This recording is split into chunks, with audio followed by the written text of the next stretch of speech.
Okay. Chapter 1, Relation and Function from class 12.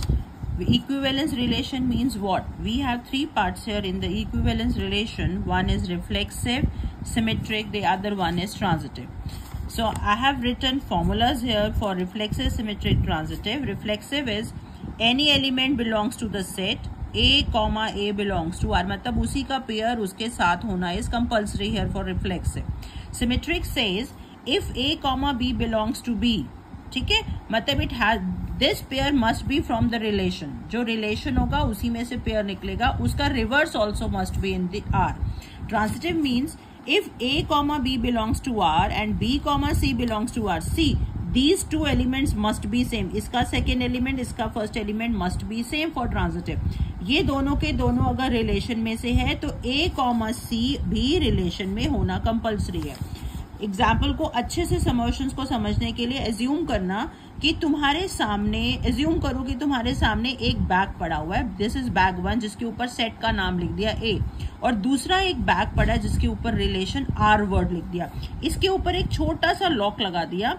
Lock का मतलब हो गया कि रिलेशन है वहां पर हमारे पास, ठीक है, जो भी क्वेश्चन में जैसा भी रिलेशन मांगेगा वो इस लॉक के ऊपर लगा होगा.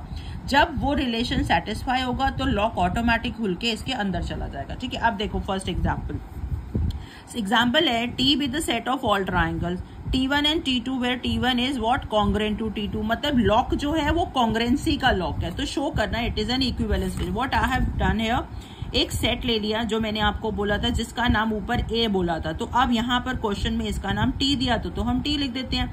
दूसरे रिलेशन पे आ रहे हैं, इसके ऊपर लॉक लगा दिया और इस लॉक के ऊपर सिंबल है कॉन्ग्रेंसी का, अगर कॉन्ग्रेंट होगा तो लॉक खुलेगा, अदरवाइज लॉक बंद रहेगा. अब फर्स्ट पार्ट है रिफ्लेक्सिव.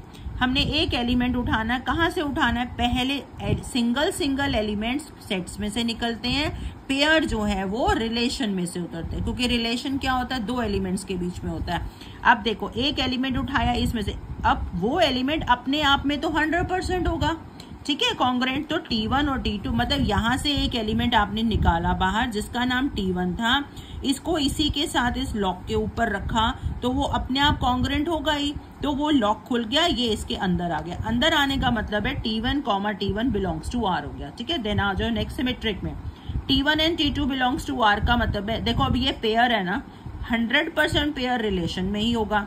अगर ये रिलेशन में है तो आप जब इसमें से कोई चीज बाहर निकालोगे तो ये लॉक खोल के बाहर आ रहा है, मतलब ये इस सिंबल को कैरी करके बाहर आएगा. ठीक है, तभी हमने लिखा है T1 is congruent to T2. अब इसकी प्लेसेस बदल दो, T1 यहां लिखो, T2 यहां लिखो, या T2 यहां लिखो और T1 यहां लिखो, कोई फर्क तो पड़ना नहीं क्योंकि है तो दोनों कॉन्ग्रेंट, तो ये भी इस लॉक के ऊपर आ जाएगा तो ओपन हो जाएगा. ठीक है, नेक्स्ट आ जाओ ट्रांजिटिव. ट्रांजिटिव दो पेयर्स लेता है T1 T2 R में, अगर ये R में से बाहर आ रहा है तो लॉक खोल के बाहर आ रहा है, तो T1 is congruent to T2, similarly T2 is congruent to T3. अगर एक ये ट्राइंगल T1 जो है ये कॉन्ग्रेंट है T2 के, T2 कॉन्ग्रेंट है T3 के, तो ऑटोमेटिकली ये दोनों भी कॉन्ग्रेंसी में ही माने जाएंगे. So it is transitive. Clear? ठीक है, then set of all lines, same वही कॉन्सेप्ट है, एल ले लिया, इसके ऊपर लॉक है, लॉक पे परपेंडिकुलर दे दिया. अब मैंने इस सेट में से लाइन में से एक लाइन बाहर, सपोज ये पेन है, इस पेन को जब मैंने यहां से बाहर निकाला था इसमें से